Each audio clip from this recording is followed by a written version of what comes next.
So see all these trees? This is another video picking up where I left off. These planter boxes and all that, that's on city property. First of all, they have to get city approval to put them there, and then they have to maintain them. But they have brick pavers in here, and they have to maintain the brick pavers and everything. That's part of, your civic duty. So people don't understand this stuff. And this is part of your civic duty. Do you understand civic duty?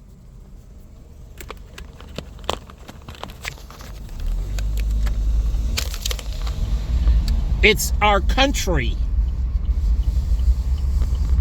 And so, yeah, a lot of these people come from war-torn. They don't grow up in the way I did. But there was a civic duty. All this right here on the Greater Michigan Avenue, all these things that's all city property.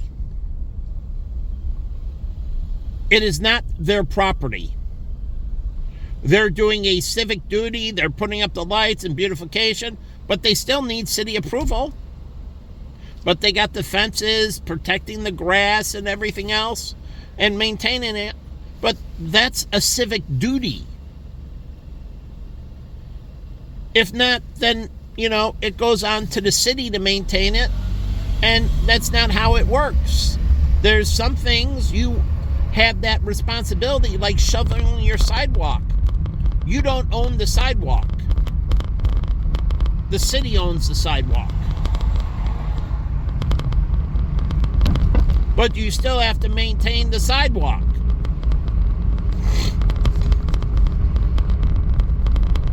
These are all things that are put in ordinances. When you buy a house, part of the ordinances spell out your civic duty.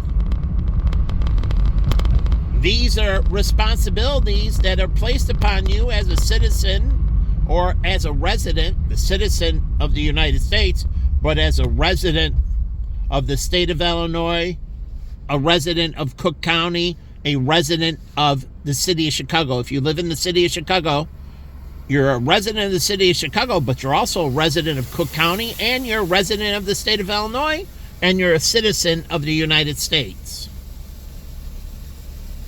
So you have 3 residencies. So again, people don't understand about their civic duties.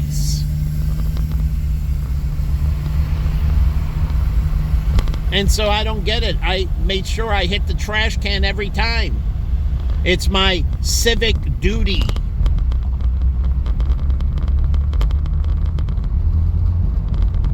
So I don't get people understanding their civic duty. And the whole thing is duties as a citizen of the United States. There are duties. There's duties as a resident of Illinois, as a resident of Cook County, as a resident of the city of Chicago. So you have these civic duties. So the civic orchestra was, for the community. People played in orchestra, part of their civic duty. That's why they had the civic orchestra, not the Philharmonic Orchestra or anything else, but the civic orchestra. It was people that played in it because of their responsibility to the community. They could play, but it's a civic responsibility. And you could go and watch the civic orchestra play, and they play, beautiful music. But again, the people who played in, it was part of their civic responsibility. Working with charities is part of your civic responsibility. If you don't got money, then you volunteer. You have a civic responsibility. When does our president ever talk about that? JFK did. Don't ask what your country can do for you ask what you can do for your country. He's really saying that you have civic responsibilities towards your local, county, state, and federal communities. Your civic responsibilities. That's what he was talking about. But no one talks about that anymore. No one takes on their civic responsibility. But when I grew up, we didn't see any bums. Because there was a civic responsibility. And so these charities take on civic responsibilities. Do you know that? Do you know the charities? The foundations and charities? You know that's what they're doing. They're taking on civic responsibilities. People don't understand that. But that's what they do. They take on burden for the community as a civic responsibility. So, I truly don't get people.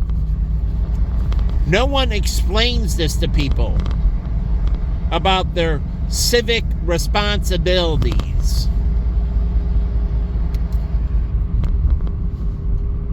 So, I truly don't get it.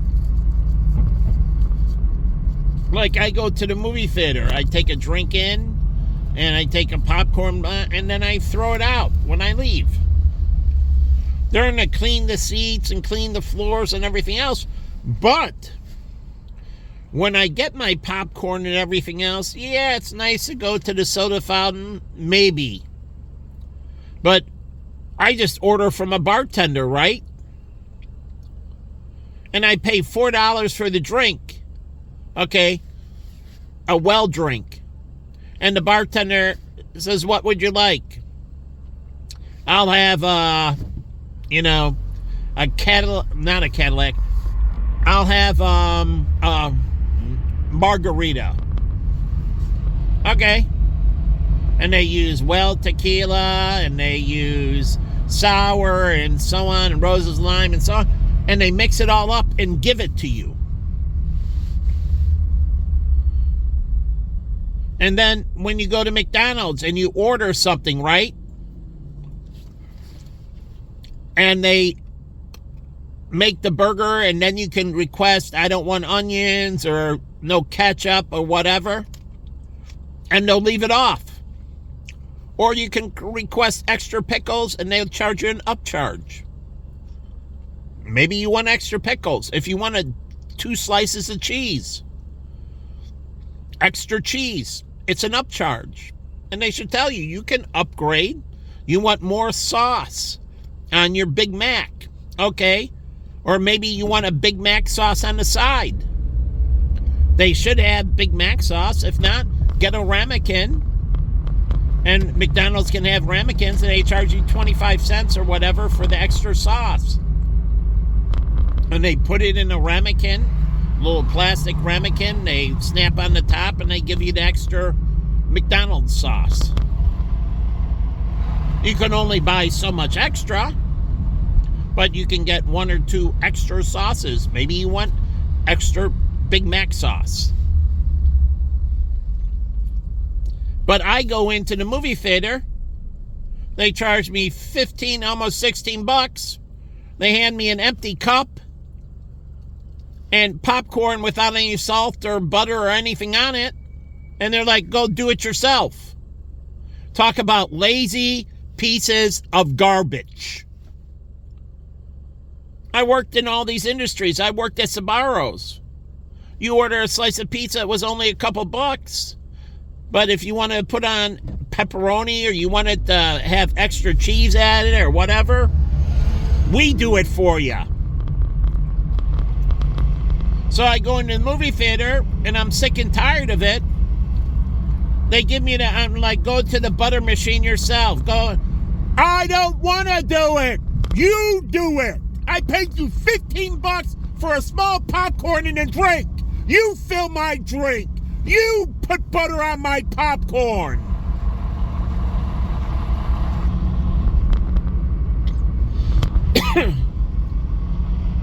But no, they don't do that for you. Do they? It's a joke.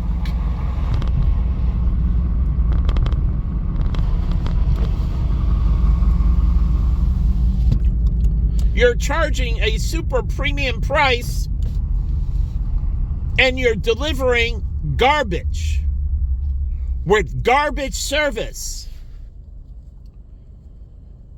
And so the whole experience at the movie theater is garbage. I would give them an alternative. I would buy it as a turnaround, working with, say, Bain Capital, buy out AMC. And then I would put together a training scenario. And I said, you'll have to train and change or you're fired. No more garbage. And you're paying $15. And the ticket for the 3D movie I went to, $37 to see Avatar in 3D, which was kind of different. It was okay at times and other times not that okay, but it's a great idea. You come out with a traditional form and you come out with a 3D form. Every movie can come out with a 3D form and a traditional form. Why not? It doesn't matter the movie. You can come out with both formats. Plus, they have the Adobe, and now they have the laser. So you come out with a Adobe format, and then you come out with a laser format. You come out with a 3D format. Truly, you come out with an IMAX format. I would love to go to Navy Pier, the IMAX theater, and see Avatar on an IMAX screen. So you come out with an IMAX format. So you have IMAX, you have 3D, you have Dolby, you have laser. So those are 4 formats, same film. And so next time I'm going to go see Avatar, same movie, I'm going to go see it in laser. And then I'll go back and see it in Adobe. And see how the experience is from laser to Adobe. And I just saw it in 3D. Now I got to figure out, can I see Avatar in IMAX?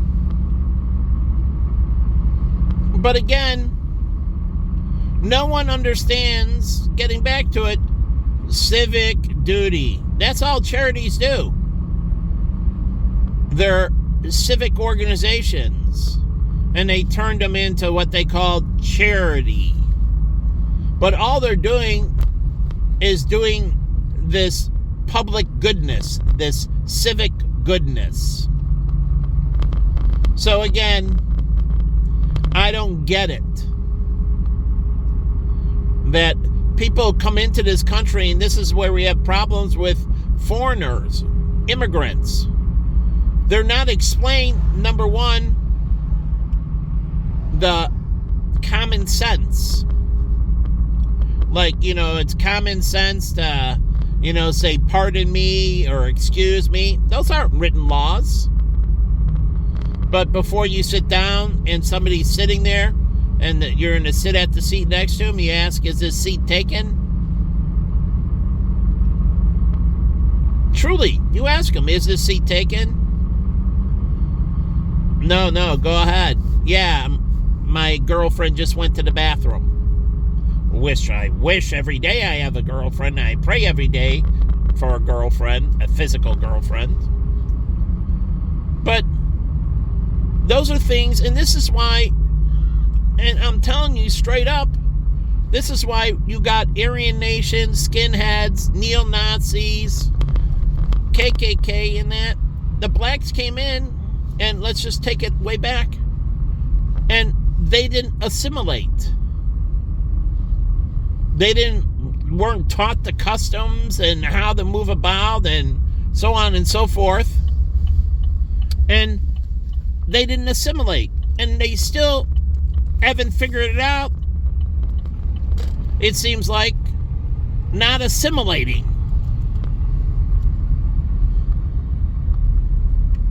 So, but the whole problem is those groups have a problem because they grew up here, and I'm talking, this is in the same. I studied in Germany, I studied in China, Malaysia, you name it.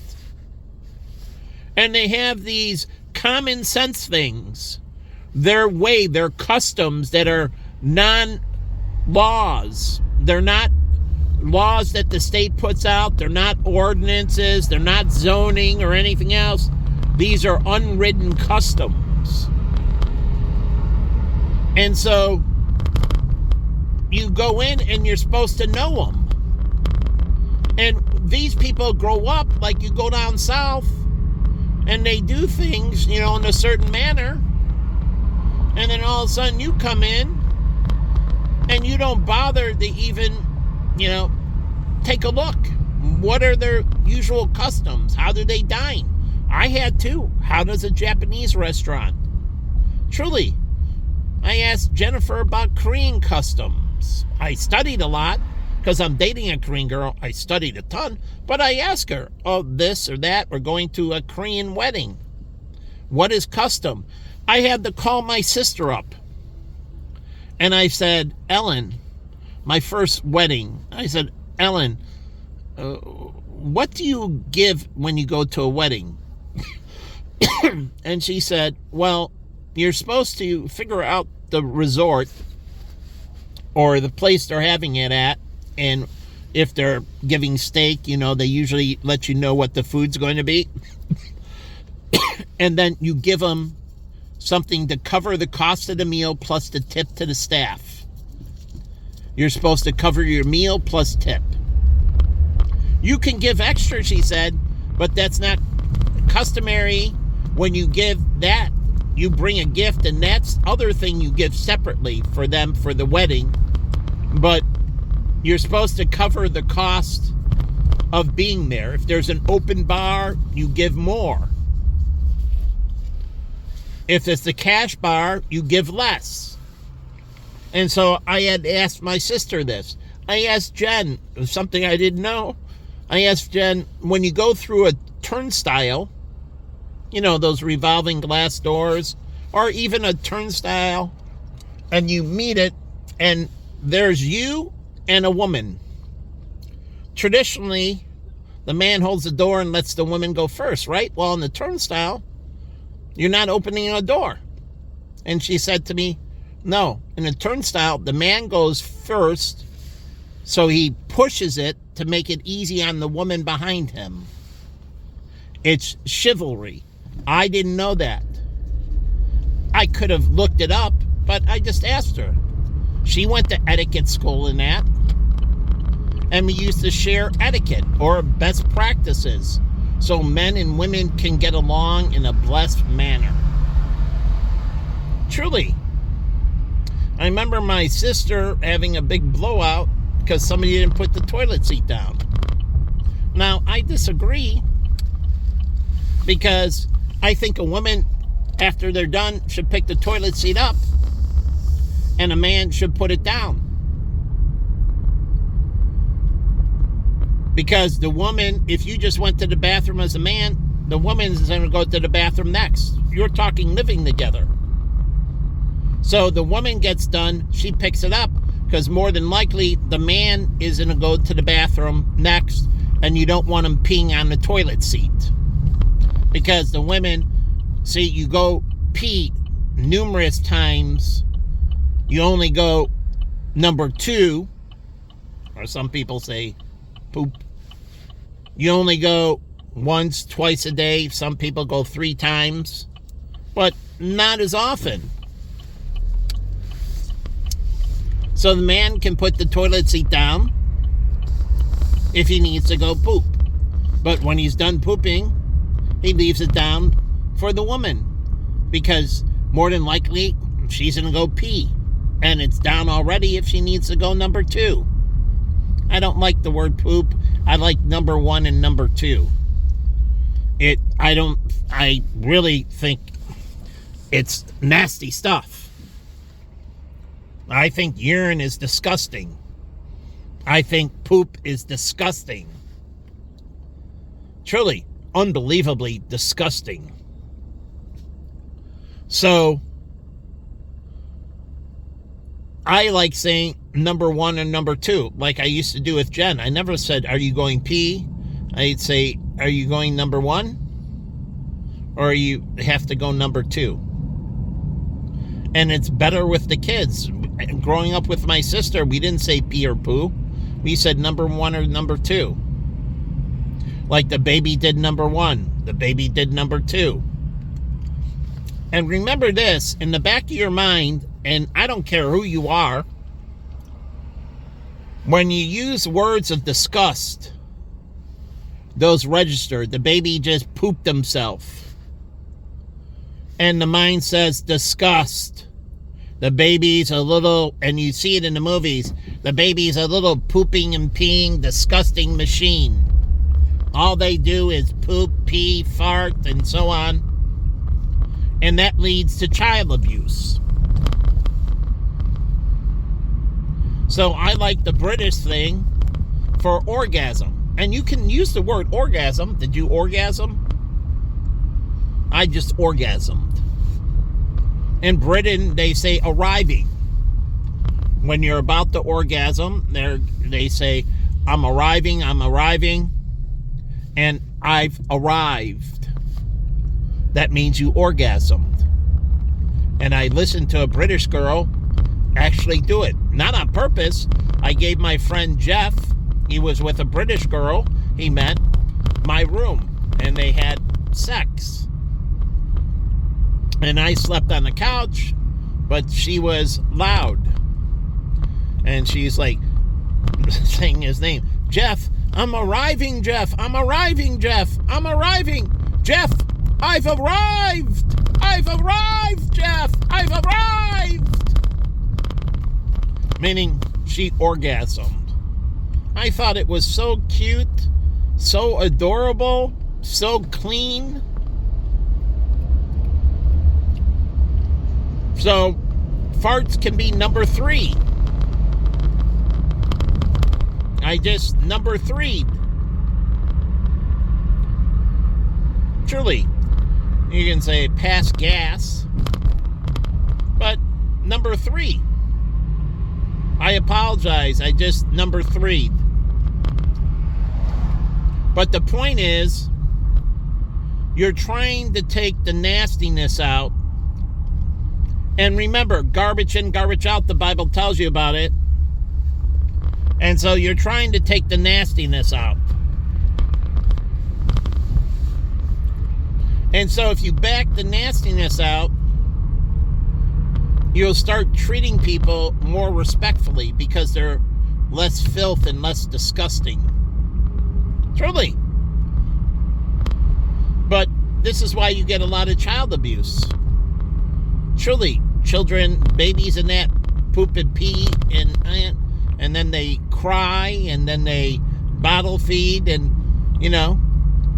But I made sure the babies were all fed. I burped them well so they didn't have tummy aches. You know, when you get air in the bottle or you don't have proper suction, like a mother doesn't teach her baby how to suckle properly, the mother has got to watch and make sure the mother can feel the baby biting on the nipple. The nipple is highly sensitive. Female nipples compared to men's. Men's nipples aren't as sensitive at all in comparison. And the reason for this is because mothers have to feel the baby suckling. And so they need to teach a mother, get a doll that actually has teeth and train it and make it that it suckles like a baby. And, oh yeah, that's right, babies won't have teeth, they gum it. But again, you can create the system and it can put the pressure on the nipple. So you can teach a mother during mamas how to make sure the baby is properly suckling. It needs to be an airtight seal. If not, they get air in it, they suckle incorrectly, and they get gas, and that makes babies go number 3 or pass gas. And so you have to make sure you pat them on the back. Why? to get the gas out of their stomach. And you don't want to be taking the baby on and off the nipple or on and off the bottle. So you have to teach these things, and fathers don't understand that, and there's an angle when you feed the baby. Truly, how is the baby when the mother puts the baby on the nipple? The baby is held on an angle and up against where the stomach is on the lower half. There's a proper way to feed the baby. I feed babies. I held them and bottle feed them. And you learn with the bottle that you have to, what? Shake it up. Or stir it with a spoon. But when you heat it, the middle stays the coolest. The outsides are the warmest. And so that means when the baby takes its first sip, it could burn. And also you overheat the milk because the outside, you'll do it on the back of your wrist. You didn't mix it up. And you do it on the back of your wrist. And it's like, wow, that's warm enough. And the milk in the center is cold. It heats from the outsides inward. It has to pass through the outside. Unless you have in the bottle a rod that goes through the middle of the bottle that heats from the center, and then it can heat from the outside and from the center out. It's just like you can stick a rod in meat. You know how you stick that thermometer through? Well, now think of this as a heating rod, and you stick it in the middle of the meat, and the rod warms up and it radiates heat out from the center. You can cook a burger even after you make the patty. You stick the rod in the center, and it's cooking the outside, and the center is cooking the center, and it'll turn off. Well done, medium rare, and it shuts off. And then it just goes to pure. It's still a thermometer, but it also heats the internal. And so it shuts off and records the inside temperature. And then the outside, you don't stick it in. You have the one with a little needle, and you stick it in just a little bit to see the outside, because the center rod is in a heat a certain radius. So from the center rod where you stick it in, how far will the heat out from the center compared to the pan when you're on the bottom, heating from the bottom? And that's why you flip the burger, right? So you can cook both sides evenly, but you need to know when to flip the burger. It's like here. There's a guy behind me. He doesn't need to come up on me. There's a second lane. No one in it. No one behind him. No one ever. So why would you drive up on somebody if you're going faster? You already know once you get in the lane, you're gaining on them. Like now, I'm getting closer to this car, right? I'm gaining on them. So I can just get in this lane. It's called depth perception. What they did is improper driving. So that's why they got all the violence in their neighborhood. And that's why they call themselves that disgusting name in their video. Because they're it. All the black rap videos, they call themselves niggers. Because all the gun violence and everything else, they're telling the truth what they are. They call themselves that. So they already recognize themselves as garbage. I don't see any Latino videos saying, hey, spick, or whatever, hey, wetback, or, hey, honky, or, let's see, Asians, hey, chink, that's Chinese, hey, nip, well, that's Japanese, so if you're Vietnamese, neither chink nor nip applies to you. Or if you're Taiwanese, or if you're Singapore, or you're from Thailand. I don't know what the slurs are for them. truly, I don't know what the slur is for somebody from Vietnam. They're not a nip. That's a Japanese person. And that came from World War II. And a chink, that's Chinese. And Chin Li, I learned, is Turkish for Chinese. And watch the MASH episode. He goes, Chin Li, and then he chops with an axe. Not an axe, a butcher cleaver. And he hits a piece of wood with it. Chin Li, Chin Li, Chin Li. And what was he saying? This is during the Korean War. Kill Chinese. But even in MASH, they knew that the North Vietnamese and Chinese, we were at war against China. Do you know that? The Korean War was a war against, really, China? Somewhat the North Koreans, but really, it was the Chinese that provoked the North Koreans. And the Chinese wanted to spread communism. So the communism came into Korea from China, from Mao Zedong, and it did. And they provoked the North Koreans to spread it into South Korea. And so the Turkish soldier, because the UN said, but do you know that was our war against China? The United States was truly at war against China. And it was a pretty good battle. It was against North Korea and China. But most of the troops were Chinese, not North Koreans. Most of the soldiers, and you can look it up, were Chinese. When they did that Christmas Day offensive and they pushed them back, MacArthur, that was the Red Chinese pouring across in from China. They flooded in from China into North Korea and then did an offensive on Christmas Eve, Christmas Day, pushing the Americans and allies way back. Because they knew it was our Christmas. And so we would take time off and relax. And so they struck. Just like the Tet Offensive, you know.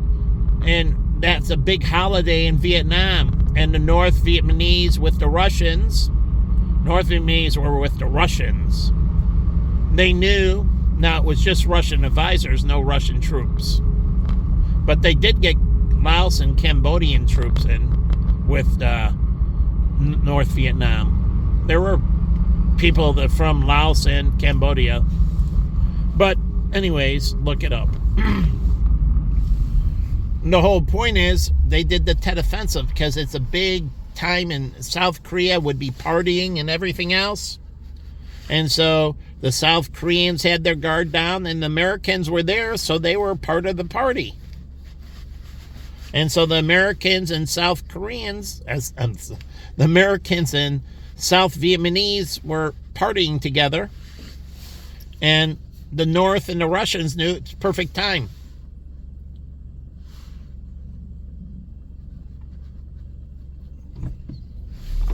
It was a soft time, you know, skeleton crew. So, again, understand this. We already went to war with China. We fought it, and we declared it a draw, called the demilitarized zone between China and North Korea.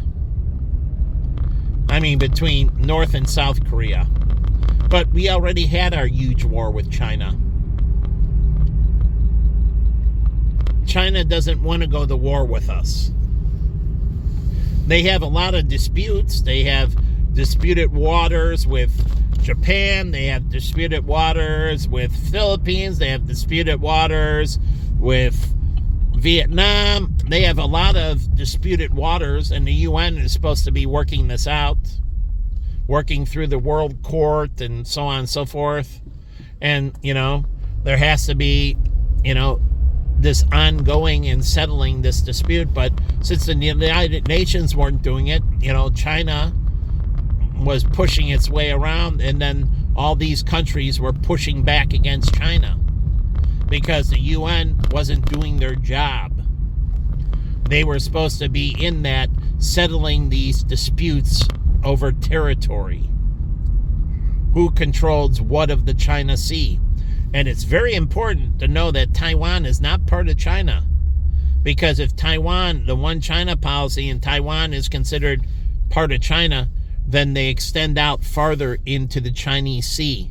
Because Taiwan is separate, and there's a strait between China and Taiwan. There's a strait. And if it's a one China policy and Taiwan's part of China, then they controlled that whole waterway.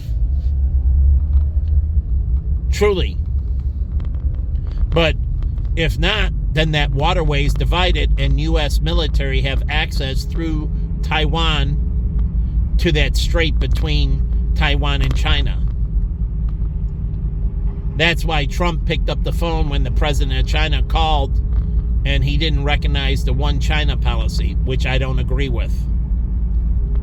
And that keeps that waterway between China and Taiwan open. And so I don't agree with the one China policy.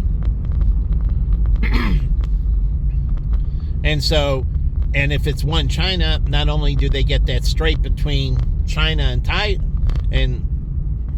Taiwan, but they also get the water on the other side of it because Taiwan's territory goes out into the ocean. So China has much more of the Chinese Sea altogether. If it's a one China policy. If the United Nations would do their job and recognize Taiwan as a sovereign nation and China has no claim on Taiwan, the United Nations is supposed to do this. And if not, then China gets kicked out of the United Nations. And when you're kicked out of the United Nations, every country automatically embargoes you. All trade agreements are broken immediately. It's part of being a member. If you're a member of the United Nations, then your power of the United Nations is to enforce things through international trade. Working with the World Trade Organization and that. And if China would get kicked out of the United Nations, any country gets kicked out, every other country is now barred from doing business with them. That means financing, agriculture, any form of business, all contracts must be terminated immediately. No business can be done with China.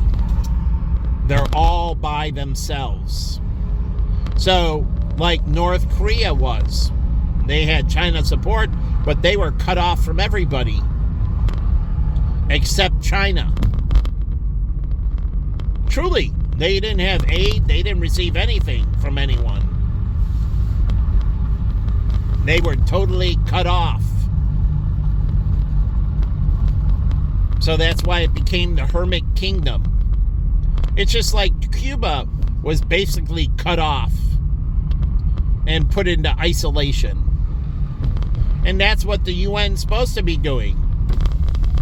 Sanctuarying the country, and part of it, if a country gets kicked out of the United Nations, which gives the United Nations great leverage, if they get kicked out, every member country must cut off all ties to that nation.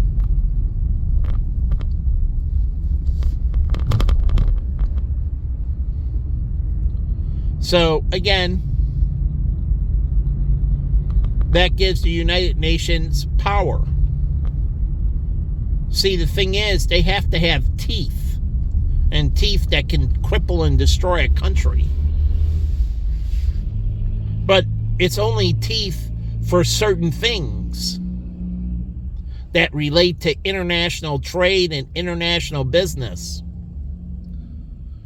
And so the United Nations steps in when it crosses borders. And plus, there are certain things that, like, you can't kidnap other countries' citizens. As a member of the United Nations, if your president goes to China, China can't kidnap him. Truly, China can't kidnap your ambassadors. like Iran. They would have been kicked out of the United Nations, or should have been, and totally put to total isolation. Because they can't hold our embassy people hostage. So these are things that the United Nations needs to be part of, and every member signs on. And any member, they can be kicked out with them if they violate. So again, these are to protect tourism.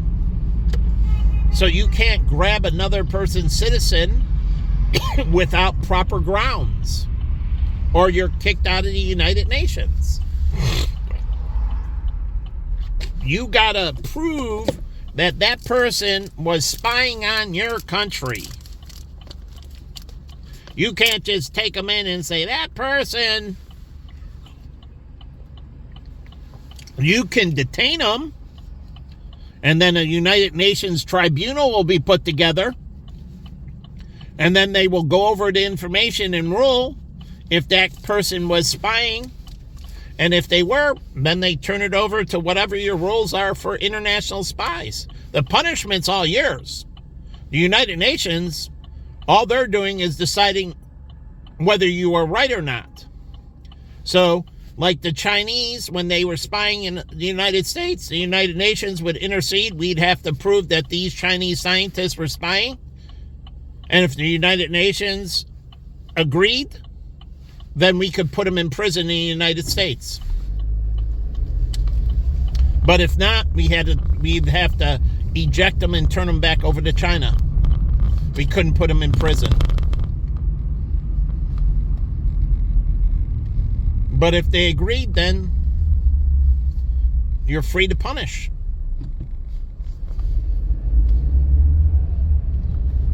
And so, working out these things on the international level. So this protects resident aliens from another country in the United States. We have to prove that proper due process was done. And the United Nations makes sure that their citizens are getting proper due process. Just as we would want Americans overseas, we don't like... It's funny how Americans get their head cut off, but no one's ever gotten their head cut off that was a foreigner in the United States that I know of. And I kind of keep track of that. But Americans around the world have been kidnapped and killed, they kidnapped an American in Jamaica. Now, just one, but they did kidnap him and kill him because he was an American. Because they were having labor disputes with the Jamaican government. And they thought the tourists were taking advantage of Jamaica. The people that owned the resort and the tourists, they were not treating the Jamaican citizens fairly. It was some, rebel group. And they chopped them to pieces. But we don't want Americans going and, having this stuff happen to them around, like Nick Berg getting his head cut off and many others. Or like the Coptic Christians getting theirs in, Libya. And the United Nations is supposed to help maintain orderly transition of government. And if there's any stability, the United Nations, like in Libya, when there's instability, the United Nations sends in the peacekeepers immediately. Because when the government collapses, there'll be instability and the peacekeepers come in immediately, create stability within the country, and then set up orderly elections to transition to a new form of government. So that's what has to happen in Syria.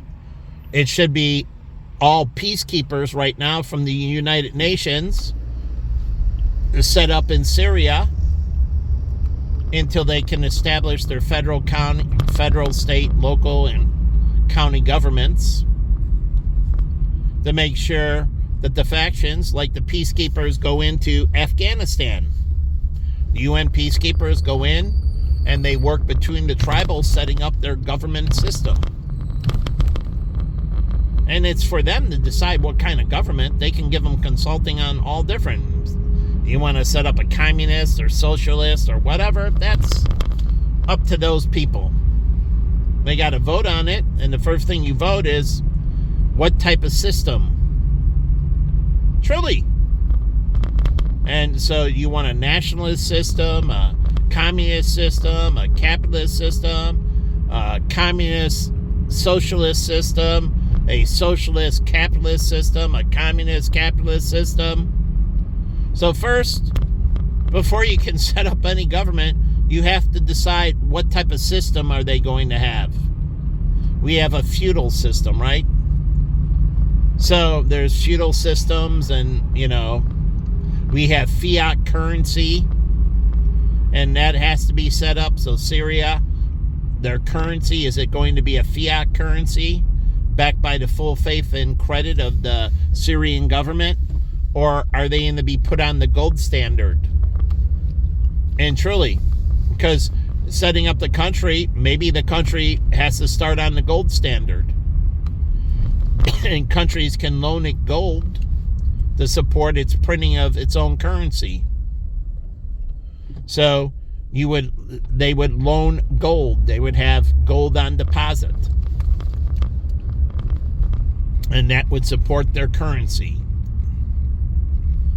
And so until they can work out all their systems and prove to, the United Nations that they can be on a fiat system, because they have to have their tax systems down.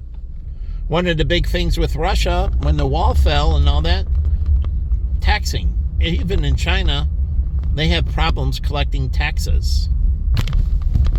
Serious problem collecting taxes. China, Russia, they have problems with their tax system. Serious problems. And that creates for government instability. Mexico has serious problems. And why do you think they have all the gangs and cartels? Because they don't file taxes. Crosswalks back there. They don't file taxes. Remember how we got Al Capone? Well, in Mexico, you can't get the cartel members because they don't file taxes. So part of establishing Syria is you got to set up all these systems.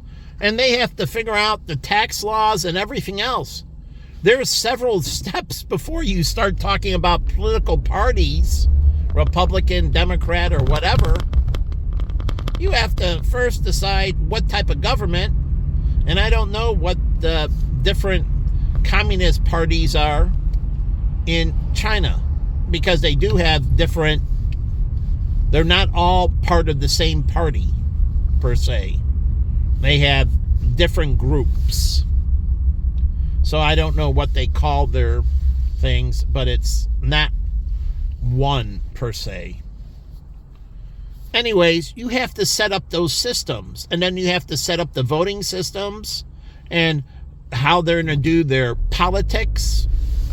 Truly. And is the government going to fund, or do they get action packs are allowed that can fund campaigns, independent people donating to campaigns, or is it totally government funded? So they're going to have to determine how the politicians get their funding to run their campaigns. So this is a lot of stuff that they're going to have to determine before anything. But first, you want to know what type of country are you going to have. And it doesn't mean they can't evolve and change later, but the systems are there for them to do a referendum and change. And the UN can come in and help them with the transition. Maybe they want to move from communism to capitalism. And they need to restructure their systems, and they need support. And the UN can give them subsidies.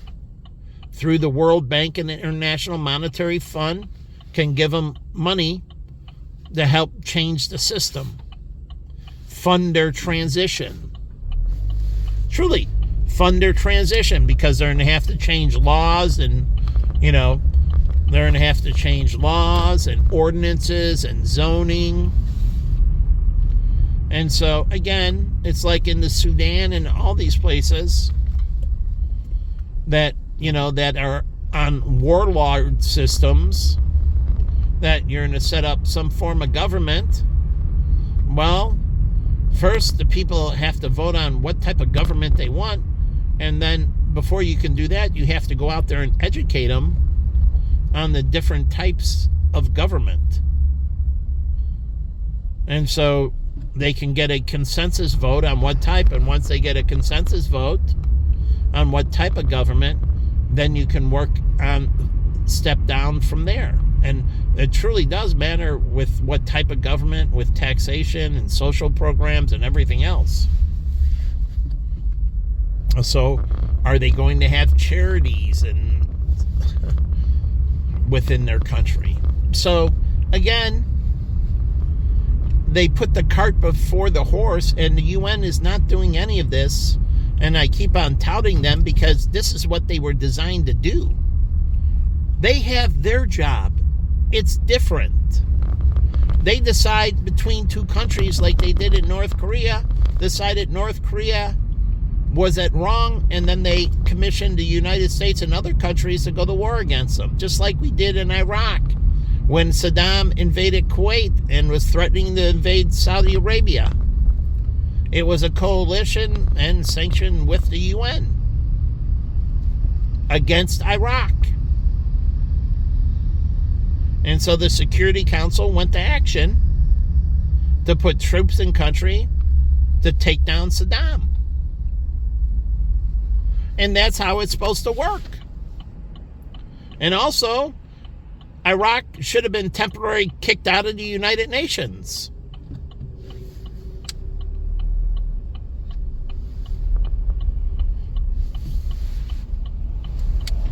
Because, again, they violated United Nations accords, and they invaded Kuwait, and the United Nations approved, and we went in there with a multinational force. The same thing they did with North Korea and China. They said China was wrong for supporting North Korea. And we went in there with a multinational force to support South Korea.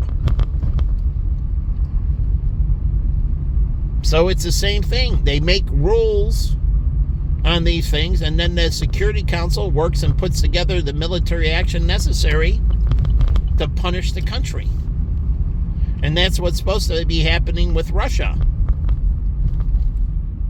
The United Nations is supposed to put together, it's not just the Ukraine. It's supposed to be a United Nations coalition fighting Russia. Truly. So it would have different German and Polish and other troops from different countries as a coalition with the Ukrainian troops fighting Russia. And Russia would be cut off from the monetary system and kicked out of the United Nations. That means removed from the Security Council and all Security Council briefings. You can't have Russia on Security Council briefings. So they would be kicked out of the Security Council and kicked out of the United Nations and cut off in isolation. And then the coalition forces would be put together to attack Russia. It's not to take over Russia. It's to suppress them and then order new elections and new people put in government and a cleansing of the government. Because obviously the government voted, they didn't get United Nations approval to invade the Ukraine. So all these things, they need to be worked out, and we need to do more of this coalition thing. And that means less U.S. lives. So we originally had in Iraq with us, we had Britain and Australia. And I think both of them pulled out, and It was just us. But we should have went in with a coalition, and we should have went in with a blessing in the United Nations. This way, we don't run into it where we, end up large amounts of Americans constantly getting killed. We can give all our full logistical support and everything for the coalition forces. But again, it's not all American lives. We're all in this world together. And when you come the bad guy, then the world punishes you. And so it's you against the world. Truly, it's you against the world. And you get punished accordingly. You get kicked out and isolated. You can be reinstated, but not until the conflict's done and a new government's put in. And then there's assurances and auditing, making sure you're not going to do that again. So again, this needs to be all worked out, but again, it shouldn't be all U.S. troops fighting these wars. It should be coalition forces fighting. And so, again, we have to get it right. And the United Nations needs to be refined if we're going to move forward with global security. So again, we can work this out. And the United Nations has to be a body of incredible integrity. Because if you're going to lead the world, you have to be even more ethical than the U.S. government. Literally, you have to be more ethical than the U.S. government. As an organization, if you're going to do global security, people in positions of power have to be unprecedentedly ethical. Because they can't pick a side. See, the people that are running things in the United Nations step away into neutrality. And we're talking about when you come, if you're like the South Korean that became the head of the United Nations, you are no longer connected to South Korea. You are now an international person who's sovereign from every country. Sovereign, as God is sovereign. You are sovereign from any country. And that gives you unique talent because you might have to roll against South Korea. So you can't play favoritism. It's like here, I'm getting tailgated by a Lyft driver.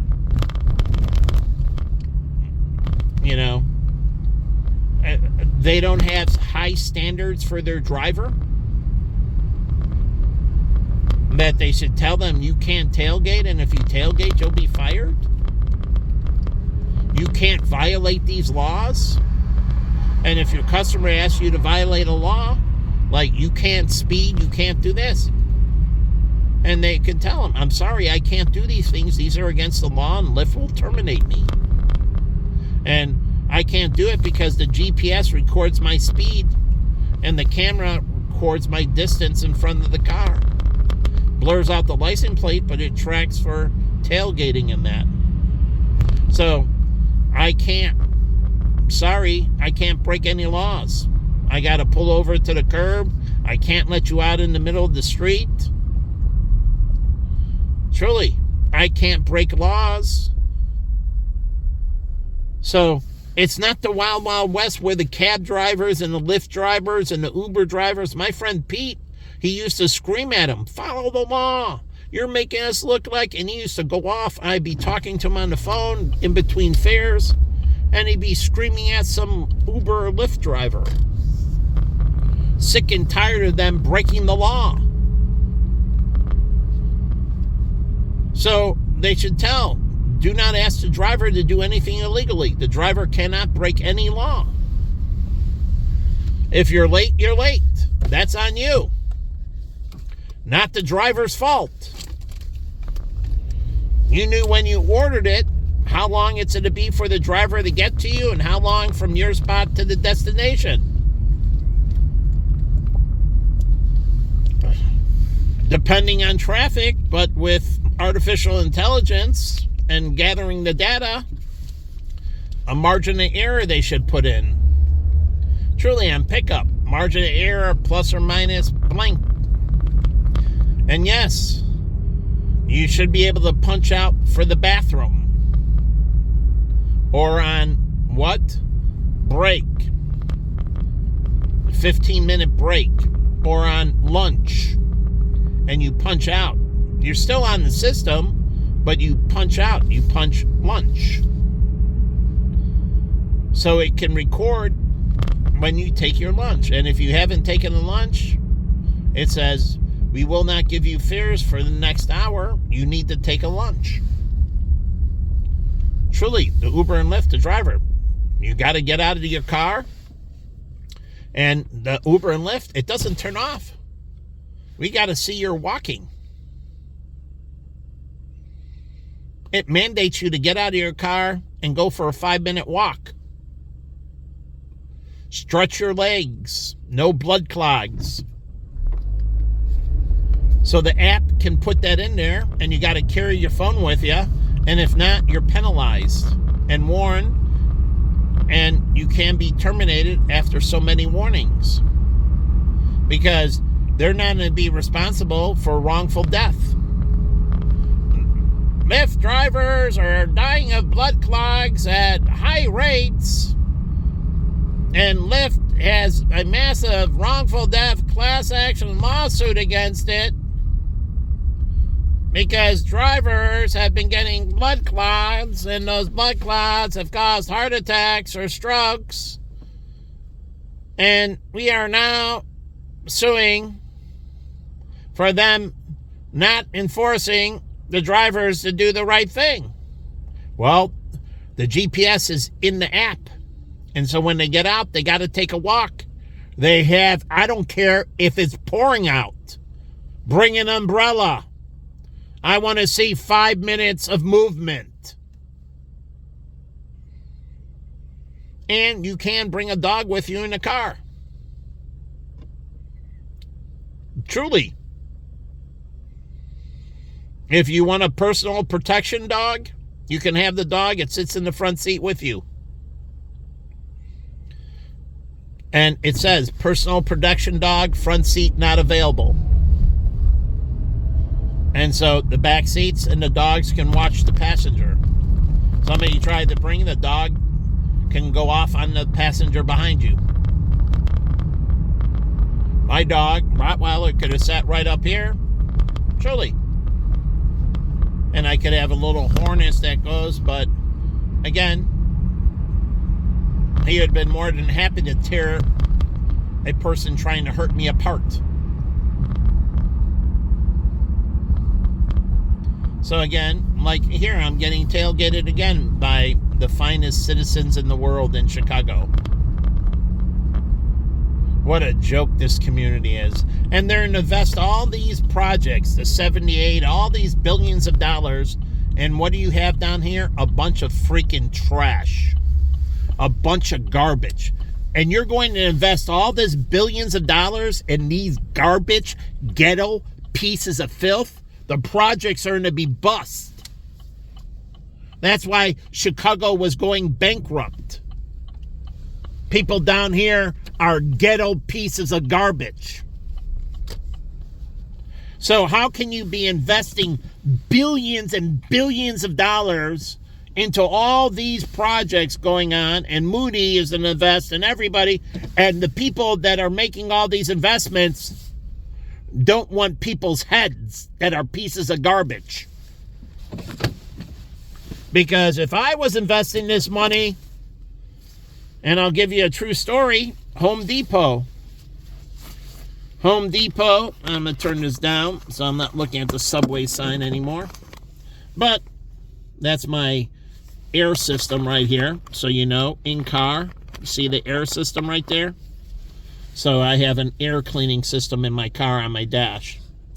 But Home Depot told the city of Chicago on North Avenue, get rid of all the criminals in the neighborhood, or we're not building the Home Depot.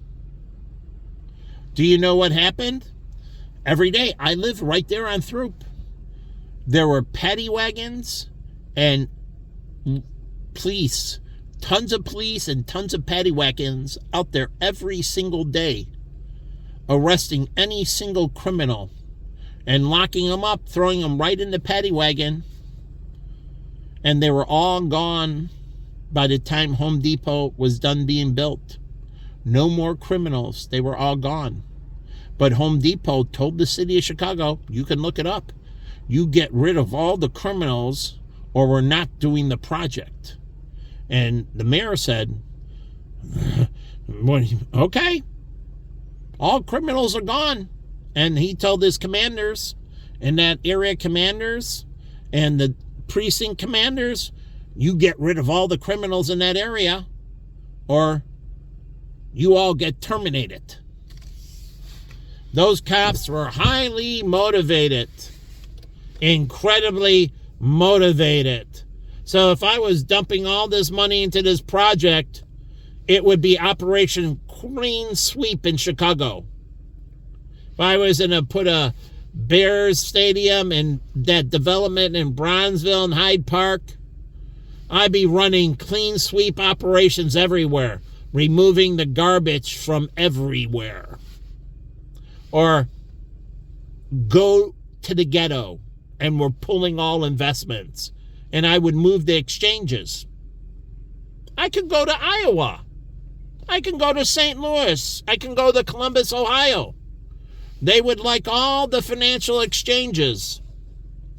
And the funny thing is, my friends sit on the boards of all the financial exchanges in Chicago, and they own the exchanges. And the Merck, the Board of Trade, the Options Exchange, they can all decide to move. They don't have to stay in Chicago. So if Chicago doesn't clean itself up, they can tell the city that we're going to move. Tell the city, the county, and state, see you later. We're pulling all the exchanges. We're going to Kansas City. Believe me, one of these Midwestern cities, like, say, Minneapolis, Minnesota, they would love to get the exchanges. So tell that to the city council. Tell that to the county board. Tell that to the state. And I think they would clean up the problem with the tailgaters and everything, and it'd be Operation Clean Sweep. No more trash can exist. And 3 million people is nothing to clean up. Nothing. I've watched much bigger cities around the world do it. So cleaning up less than 3 million people, no big deal.